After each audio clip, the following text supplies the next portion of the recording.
باللہ من الشیطان الرجیم بسم اللہ الرحمن الرحیم۔ ناظرین کرام سلام علیکم۔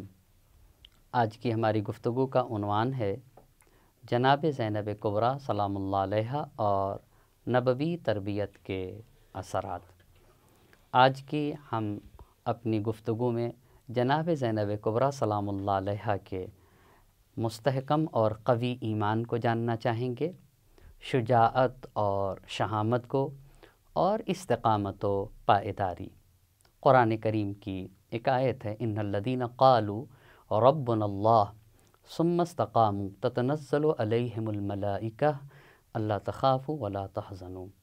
جو لوگ کہتے ہیں کہ اللہ ہمارا رب ہے اور پھر اس پہ ڈٹے رہتے ہیں، ایسے لوگوں کے اوپر فرشتے نازل ہوتے ہیں، اور فرشتے نازل ہو کر یہ کہتے ہیں کہ اللہ تخافوا ولا تحزنوا، تمہیں ڈرنے کی ضرورت نہیں ہے اور تمہیں کسی طرح کا خوف کرنے کی ضرورت نہیں ہے۔ آپ کو معلوم ہے کہ 5 سال تک نبی گرامی حضرت محمد مصطفیٰ صلی اللہ علیہ وآلہ وسلم کے آغوش تربیت میں پروان چڑھی ہیں۔ آج کی ہماری گفتگو ہے زینب کبریٰ سلام اللہ علیہا اور نبوی تربیت کے اثرات۔ سید ابن طاؤس علیہ الرحمہ کی روایت کے مطابق جب جناب زینب کبریٰ سلام اللہ علیہا ابن زیاد کے دربار میں گئیں تو ابن زیاد نے شہزادی زینب کبریٰ سلام اللہ علیہا سے ایک بات کہی، دیکھا خدا نے تمہارے گھر والوں کے ساتھ کیا کیا۔ جملے پہ غور کریے گا، کیف رأیت صنع اللہ بأخیک و اہل بیتک۔ دیکھا اللہ نے، یعنی ڈائریکٹ اللہ پر حملہ ہو رہا ہے، دیکھا اللہ نے تمہارے بھائی کے ساتھ اور تمہارے اہل بیت کے ساتھ کیا کیا۔ اب یہاں کے اوپر تو شہزادی زینب کبریٰ سلام اللہ علیہا نے اس کے جواب میں ارشاد فرمایا، ما رأیت الا جمیلا، میں نے اپنے اللہ سے اچھائی کے علاوہ خیر کے سوا کچھ نہ پایا۔ ہؤلاء قوم کتب اللہ علیہم القتل، یہ گروہ جو ہمارے ساتھ تھا وہ گروہ تھا جس پر اللہ نے شہادت کو لکھ دیا تھا۔ فبرزوا الی مضاجعہم، یہ اپنے قدموں سے چل کے اپنی قتل گاہ تک پہنچ گئے، لیکن تو گھبرا نہیں، سیجمع اللہ بینک و بینہم، ایک دن آئے گا جب اللہ تم کو اور ان کو آمنے اور سامنے کرے گا۔ فانظر لمن یکون الفلج یومئذ، پھر آنکھیں کھولے رہنا محشر میں، یہ دیکھنا کہ کامیاب کون ہوا۔ سکلت کا امک یبن مرجانہ، اے مرجانہ کے بیٹے تیری ماں تیرے غم میں بیٹھے۔ یبن مرجانہ کہہ کے یہ بتانا چاہے کہ تیرے اندر یہ پستی اور تیرے اندر یہ کثافت، یہ گندگی، یہ آلودگی اور تیرا اتنا پست ہو جانا، یہ تیرے ماں کی وجہ سے ہے، اس لیے یبن مرجانہ کہا ہے۔ اب آپ ذرا غور سے سنیں گے، درود و سلام ہو علی مرتضیٰ کی بیٹی جناب زینب کبریٰ سلام اللہ علیہا پر۔ آپ اسیر ہیں، گرفتار ہیں، اور وہ بھی ایسے دشمن کے ہاتھوں جس نے اہل بیت اور ان کے شیعوں سے دشمنی کو اپنے باپ سے میراث میں پایا تھا۔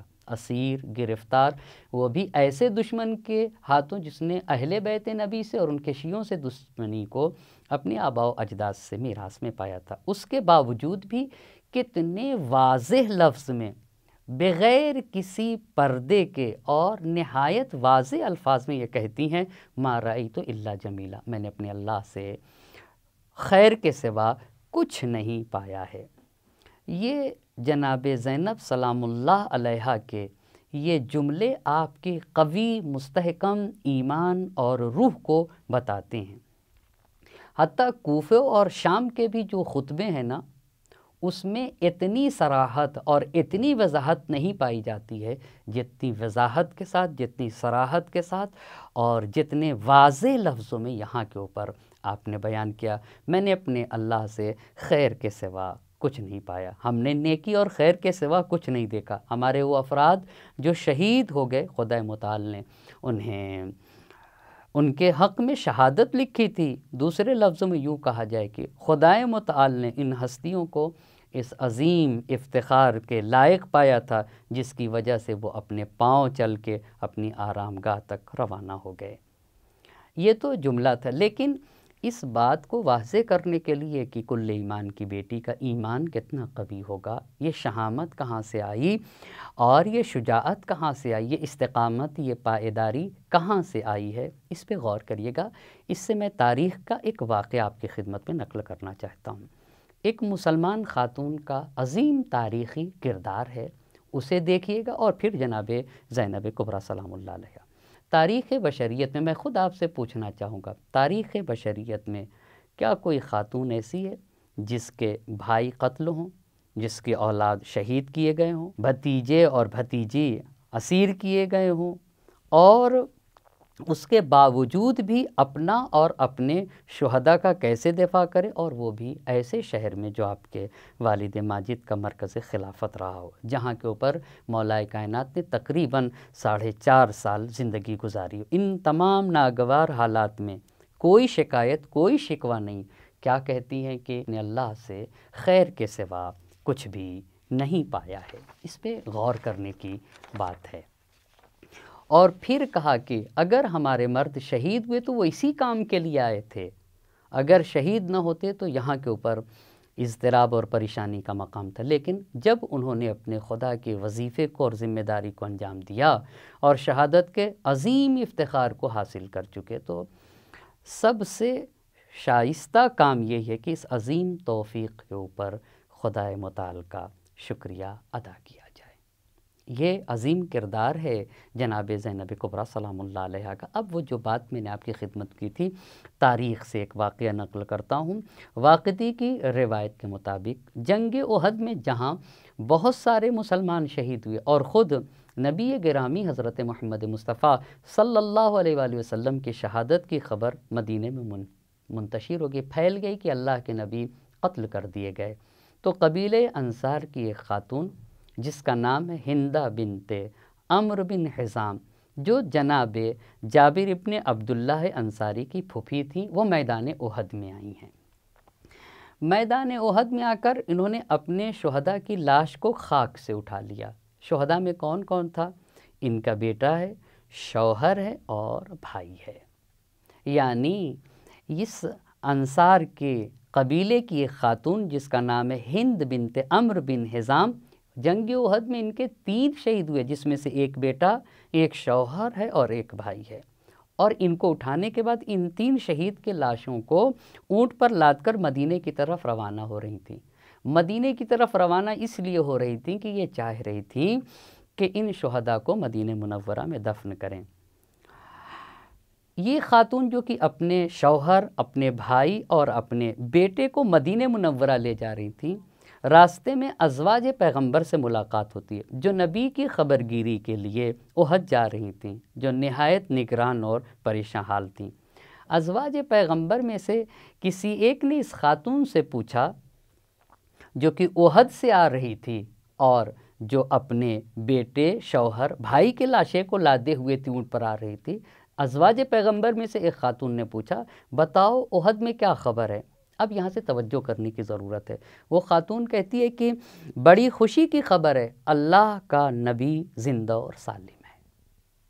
آپ غور کریے گا، کہتی ہے وہ خاتون کی بڑی خوشی کی خبر ہے، اس کا بیٹا، بھائی، شوہر دنیا سے جا چکا ہے، مگر وہ کیا کہہ رہی ہے؟ بڑی خوشی کی خبر ہے، اللہ کا نبی زندہ ہے۔ جب اللہ کا نبی زندہ ہے نا، تو اگر ہمارے نبی زندہ ہے تو اس کے بعد ہر مصیبت چھوٹی اور ناچیز ہے۔ یہ مسلمان خاتون جو اپنے شہداء کو مدینہ منورہ میں دفن کرنے کے لیے لے جا رہی تھی، وہ آپ سے سوال ہے میرا، کس ایمان، کس جذبے، کس قدرت کے ساتھ کہہ رہی تھی کہ جب نبی زندہ ہے تو پھر کوئی اور غم کیسا غم ہو سکتا ہے؟ یعنی نبی اگر زندہ ہے نا تو پھر غم نہیں ہو سکتا ہے۔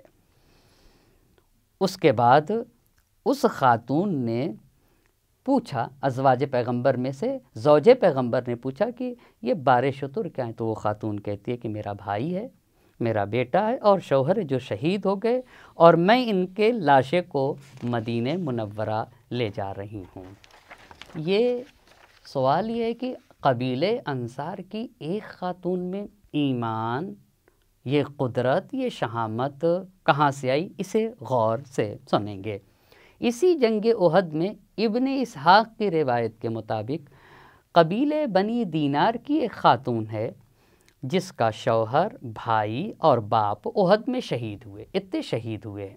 جب یہ خاتون اپنے عزیزوں کی شہادت سے باخبر ہوئی تو پوچھتی ہے کہ اللہ کے نبی کی کیا خبر ہے، اللہ کے نبی کی کیا خبر ہے۔ میں اس بات کو، اس روایت کو اس لیے پیش کر رہا ہوں کہ تاکہ جناب زینب کبریٰ سلام اللہ علیہا کے اس جملے کا اندازہ ہو سکے، ما رأیت الا جمیلا، جو خاتون نبی کی آغوش تربیت میں پروان چڑھی ہو، پنجتن پاک کی معصوم حصار جسے ملا ہو، جس کے پروان چڑھنے کے لیے، جو عصمت کے حصار میں پلی ہو، پنجتن پاک کی عصمتوں کے حصار میں جو پلی بڑی ہو، اس کے ایمان کا کیا اندازہ ہوگا۔ یہ ایک خاتون ہے جس کے ایمان کا یہ اندازہ ہے کہ اگر رسول زندہ ہیں تو پھر کوئی بھی مصیبت نہیں ہے۔ اس کے لیے اس روایت کو پیش کر رہا ہوں۔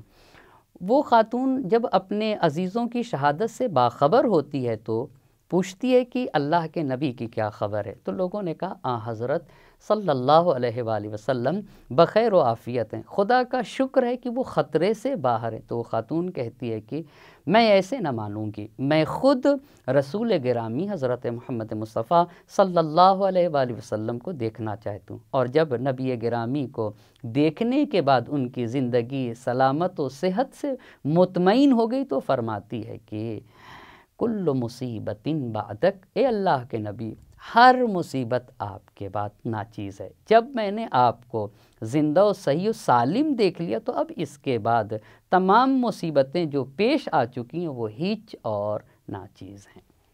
اب توجہ کا طالب ہوں، اور وہ بات یہ ہے کہ ایک سوال اور جواب اور آج کی گفتگو کو تمام کر دوں گا۔ آخر ایک بت پرست خاتون جو قبیلے انصار کی رہنے والی تھی، اس کا ایمان کیسے اس درجے تک پہنچا؟ کیا چیز تھی جس نے اس خاتون کے ایمان کو اتنا قوی بنا دیا؟ بنیادی سوال یہ کہ رسول گرامی صلی اللہ علیہ وآلہ وسلم کی تربیت اور ہدایت کیا اثر دکھاتی ہے۔ جب دوسروں میں یہ اثر ہے تو جن کی رگوں میں اللہ کے نبی حضرت محمد مصطفیٰ صلی اللہ علیہ وآلہ وسلم کا خون دوڑ رہا ہو، ان کے ایمان، کردار، پاکیزگی، طہارت کا کیا اندازہ ہوگا۔ جب ایک ایسی خاتون جو پہلے بت پرست اور گمراہ رہی ہو لیکن نبی گرامی صلی اللہ علیہ وآلہ وسلم کی تربیت اور ہدایتیں اس کے ایمان، اخلاص، فداکاری اور فداکاری در راہ خدا کو اس درجے تک پہنچا دے۔ بھئی کس نے پہنچایا اس کے ایمان کو، اس کے اخلاص کو، اس کے فداکاری کو، اس کے ایثار کو؟ کس نے اس درجے تک پہنچایا تھا؟ یہ جو انصار کی خاتون تھی، نبی گرامی کی تربیت کا اثر تھا، نبی گرامی کی ہدایتوں سے، نصیحتوں سے، آپ کی تربیت سے ایک خاتون ایمان کے، اخلاص کے، فداکاری کے، ایثار کے اس جذبے تک پہنچ کرتی ہے اور یہ کہتی ہے کہ اللہ کے رسول زندہ ہیں، اس کے بعد ہمارے لیے کوئی غم نہیں ہے۔ اس کی نظر میں ہر مصیبت چھوٹی اور ناچیز ہے۔ جب ایک بت پرست خاتون ایمان اختیار کر کے نبی کی زیر تربیت پروان چڑھے تو اس کا ایمان، اس کا کردار اور اس کا ایثار و فداکاری اس جذبے تک پہنچتی ہے۔ تو جو خاتون جس کی رگوں میں اللہ کے نبی حضرت محمد مصطفیٰ صلی اللہ علیہ وآلہ وسلم کا خون دوڑ رہا ہو، جس کی رگوں میں، تو جناب زینب کبریٰ سلام اللہ علیہا کی روحی عظمت کا اندازہ کیسے لگایا جا سکتا ہے؟ تمام مصائب و آلام میں مبتلا ہونے کے باوجود نہایت اور سکون و آرام کے ساتھ یہ کہنا، اور یقیناً یہی کہنا چاہیے تھا، ما رأیت الا جمیلا، میں نے اپنے اللہ سے خیر اور نیکی کے سوا کچھ بھی نہیں دیکھا۔ کیوں ایسا کہنا چاہیے تھا؟ بہت توجہ کرنے کی ضرورت ہے، اس لیے کہ زینب یہ بتانا چاہتی تھیں اگر میرے بھائی کی شہادت سے میرے گھر والوں کے شہادت سے، ہمارے ساتھ والوں کے اسیر ہونے سے، زینب کے اسیر ہونے سے اگر اللہ کا دین بچتا ہے اور نبی گرامی حضرت محمد مصطفیٰ صلی اللہ علیہ وآلہ وسلم کا پیغام زندہ رہتا ہے، تو پیغام کا زندہ رہنا یعنی خود نبی گرامی صلی اللہ علیہ وآلہ وسلم کا زندہ رہنا۔ کہا اگر ہمارے اسیر ہونے سے اللہ کا دین بچ جائے اور محمد مصطفیٰ صلی اللہ علیہ وآلہ وسلم کا پیغام بچ جائے، شریعت مصطفیٰ کا تحفظ ہو جائے ہمارے اسیر ہونے سے، تو اس کے مقابل میں ہر مصیبت چھوٹی ہے۔ اسی لیے زینب کبریٰ سلام اللہ علیہا نے یہ کہا، ما رأیت الا جمیلا، میں نے اپنے اللہ سے خیر کے سوا کچھ بھی نہیں پایا۔ السلام علیکم ورحمۃ اللہ وبرکاتہ۔